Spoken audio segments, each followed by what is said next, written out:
Pagluto tag balbakwa mga inahan. Tama ra jud kay na sa pagkahumok nga matanggal ang panit ug ang unod sa bukog ba. Pati ang timpla perting saktuha gyud. Aw introhan sa day nato ni. Ayarn! Nagpalit ko og tiil sa baka diha mga inahan. Kay atong balbakwahon, kaldero ray gamit nako paglata ana. Nagkuba magud among pressure cooker mga inahan. Aron dali na mohumok ang karne. Bubuan ta na og bugnaw kaayo nga tubig. Habwaon sa na iyahang nagbukal-bukal nga sabaw. As in uga gyud kaayo siya. Unya pakusgan ang kalayo. Kanang init jud kaayo siya ba. Unya kalitan og bubo atong tubig nga nay ice. Lapaw jud sa karne mga inahan. Makuratan man na siya, mao nang mohumok.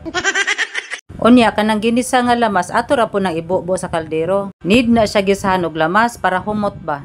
2.5 hours na akong pagpalata sa LPG mga inahan. Slow fire lang. Unya gitimplahan nato nagtungkoy, paminta powder, tomato paste, beef cubes, asin ug bitsin dayon. Wa na ko nagbutang og cornstarch kay lapot na manggod na iyang sabaw. Gamay ra man itong sabaw kay dili man ni commercial. Di man niya para sa karinderya nga isa ka kalderong dako ang sabaw. Unya butangan nato nag-aswiti diha para mo color sad gamay.